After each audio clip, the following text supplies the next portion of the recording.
This video is made possible by Skillshare. The first 1,000 people to use the link in my description will get a free trial of Skillshare Premium. The African continent is probably going to end up becoming the location of the most important demographic event of the 21st century. Today, the population of Africa already accounts for roughly 17% of the human population, the second highest of any continent after Asia, which represents almost 60% of humanity. However, Africa's population is growing significantly faster than anywhere else in the world is right now. By the end of the century, it's estimated that Africa will by then be home to roughly 40% of the human population, while Asia will by then be home to only 43%. The 21st century is going to be largely defined by the rise of Africa, but the continent faces several serious challenges to overcome in her rise to global prominence. And one of the biggest of these problems is desertification. Everybody who's ever played Civ 6 knows this, but desertification is essentially defined as the degradation of land such that it is no longer productive for useful things such as agriculture. Land can only provide so much, and if the demand is too great, then it cannot satisfy the needs of the population. Especially in the 21st century, the pressure is ever increasing on dryland ecosystems across the world for providing goods such as food, fuel, building materials, and water that humans need to survive and economies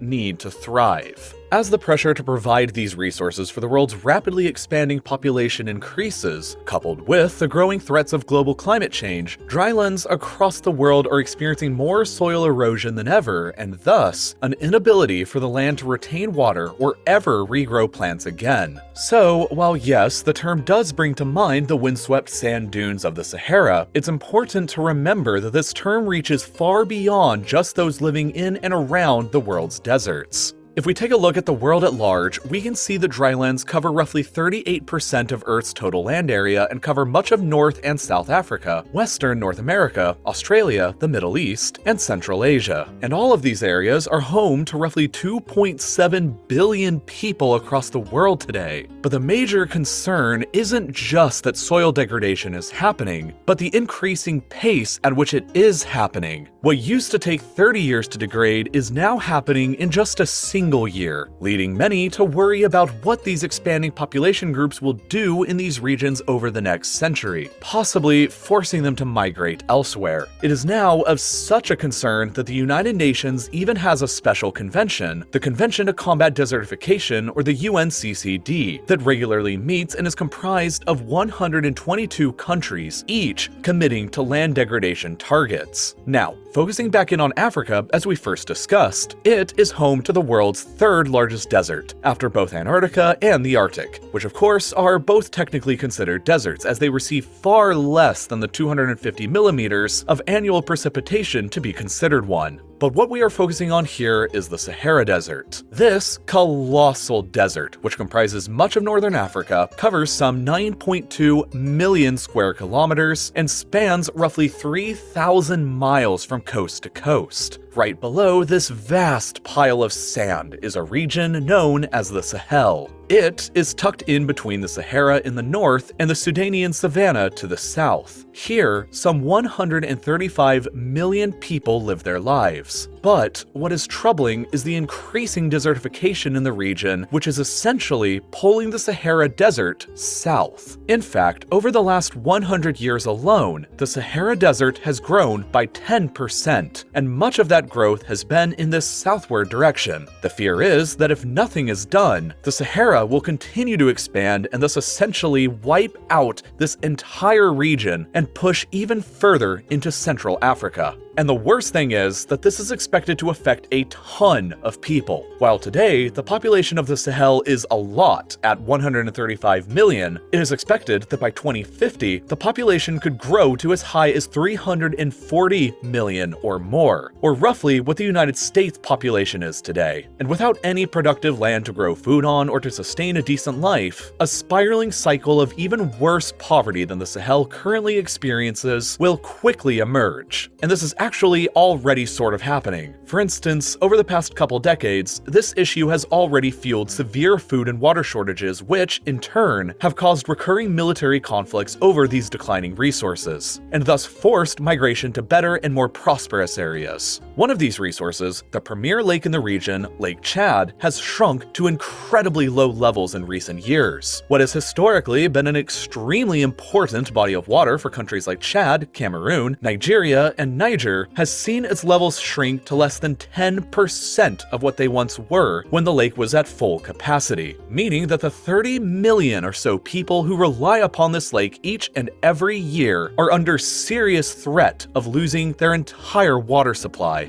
In the face of this massive challenge, however, many community leaders, scientists, and politicians have begun looking at long-term solutions. But finally, in 2007, under the leadership of the African Union, countries across the region took a bold first step at solving this problem by unveiling their plans for what has become known as the African Great Green Wall. The plan is to essentially build a wall across the entire southern edge of the Sahara Desert, all the way from Senegal in the west to Djibouti in the east, all in the hopes of blocking the Sahara's continued relentless march south. And this isn't just any wall, because it's a wall completely made out of trees, which, once complete, will make it the world's largest natural wonder, albeit sort of man-made. It'll be a whole 3 times as large as the Australian Great Barrier Reef. Once constructed, the wall will be 4,800 miles long and be roughly 10 miles wide through most of its path, which is about the same distance as a wall from Portugal all the way to Mongolia would be. The estimated cost of constructing such a titanic structure is believed to be around $8 billion.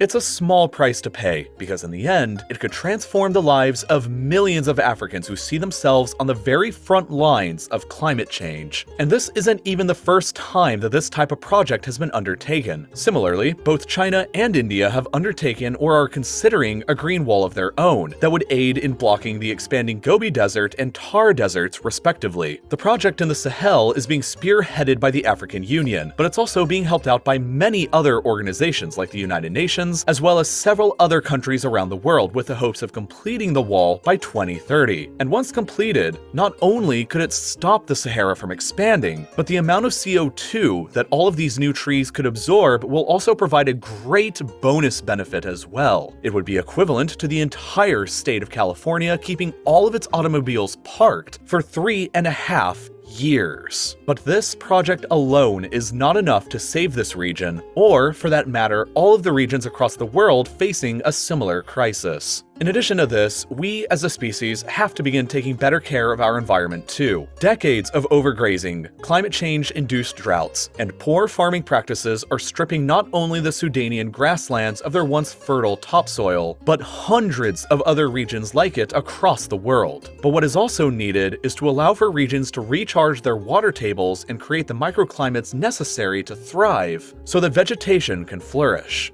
For instance, countries like Mali, Burkina Faso, and Niger are adopting a practice of fencing off large areas of land to allow it to recover from the effects of overgrazing. Likewise, in agricultural areas, farmers are being taught to plant around existing trees and vegetation rather than just plowing over them. As far as the wall itself is concerned, there is a long way to go, with just over a decade left to meet the goal. The project is currently only 15% complete, with the most significant gains in Senegal with over 11 million trees planted, Nigeria with 4.9 million, and Ethiopia with 15 million. However, there is so much more work left to do. Some of the delays have been due to funding, but a lot of it is also just the sheer level of manpower required to plant so many trees. But the stakes could not be any higher. With what could be over 300 million people living in the Sahel after the next 3 decades, it is now more important than ever to save this land from falling beneath the sands. For if not, a mass migration could occur unlike the likes we have ever before seen.